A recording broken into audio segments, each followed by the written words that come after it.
Hey guys, back again. First of all, I wanted to say if you want a movie review, I'm starting out. I'm from Belgium. I'm trying to talk uh, in English because I want to have a larger base. I want. This is for fun. I really want to do this for fun, like-minded people, but also who people can understand me. Not only one country, so a lot of countries can understand me.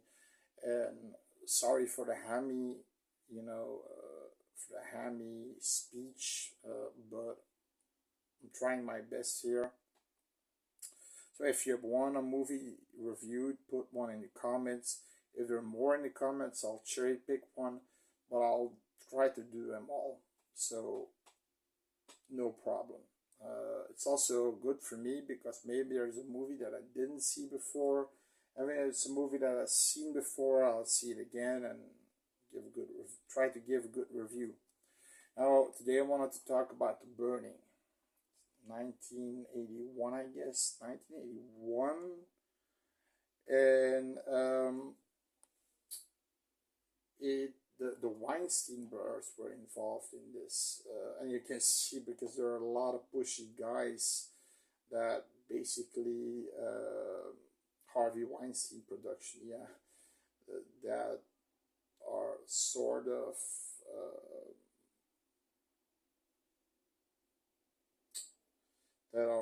of pushy against other women to have sex with. What was his name? It's not on the back here, and I should have done my homework. He Fisher Stevens, I'm not sure. He did a famous sitcom later on. Um, Tom Savini does the special effects on this.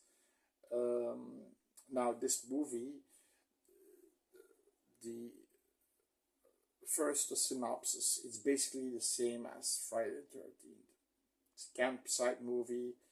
You've got your campers, your counselors, you've got the nudity that comes with it, and you've got the fun characters that come with it. You've got the bully, you've got the guy, the comedic relief guy, and you've got the pervert, little pervert who doesn't belong there, and his excuse of being a peeping tom is actually because he doesn't belong there, which is stupid reason actually, because he after that he just goes back and goes peeping on Glazier, which is the bully, and he's having sex with Sally. Uh, he still keeps being a little perv, so it's not a per, not a. I mean, the head counselor is a kind of softy. He sympathizes with him, so he lets him go. But the main lady counselor she wants him gone, and there's a little bit of friction there. But they like each other, the two counselors, and the Fisher character that I said, he protects the peeping tom character. I'm not sure what the names are. It's been a time that I saw this movie, but they protect him, they help him. So why the fuck should he be left? He feels left out. But he has 3 or 4 friends. Um, they take back Glazier for him by shooting a pellet gun in his ass, and you know. There's no reason for him to being a peeping tom. Perfect. You know what I mean? Cropsey looks like what is called by one of the male nurses a Big Mac, fully well done, crisp black. He looks like a blender went through his face, and his mouth is like this, and an eye is here, and I mean, it's completely burned. And he wears this small hat and these black clothes, and he has hedge scissors as a main weapon.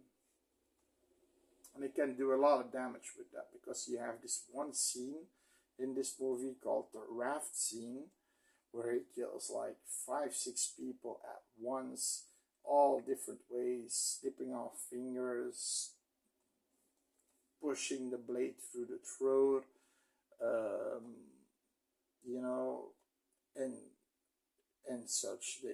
He's not scared to kill multiple people at a time. So Cropsy is pretty badass. Now there's a story about this, that the script and the movie was already filmed before 1980s or during 1980s, but before the 1980s Friday the 13th movie. And why, and after that it's being shelved, and then they saw a huge spring in slasher movies, and they came out with it during, you know, Friday 13th Part 2, Halloween Part 2, and such. And I don't understand why they, because what if, this is what if this one came out first, before Friday the 13th? Would we have a franchise of Cropsy and not Jason? Personally, I like Jason because he comes with, you know, he has different, the mongoloid face, he has mongoloid face with hair, without hair, he has the sack head, he has a different mask. You know, his mom is at some point a killer.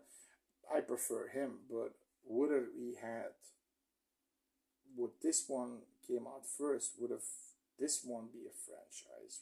We never know, because it's pretty damn good movie. Are there flaws in it?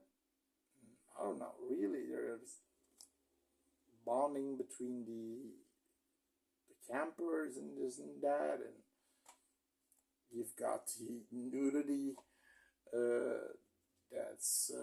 that comes with these movies, and you got the gore, and especially the gore of Tom Savini. Here, he said, I mean, he's really proud of the Prowler, and he should be. But this movie, the raft scene, I'm not gonna spoil it too much. This one is crazy. I never saw a who done it or slasher movie where the killer just takes on like 5, 6 people at once. So this one is, it's pretty cool. It's pretty cool. There's a little twist at the ending with the head counselor, the guy who cares for the pervert. Yeah, and yeah, it's just, there's also a scene in there that I think Tom Savini was asked to come back for Friday the 13th Part 2, but he didn't, and he took this one.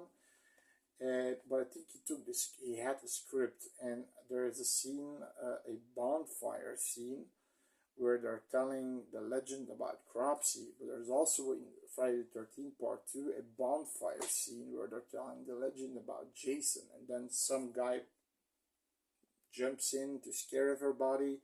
Same deal in this movie. So I think Savini gave a few tips, the burning, but that would, yeah, that would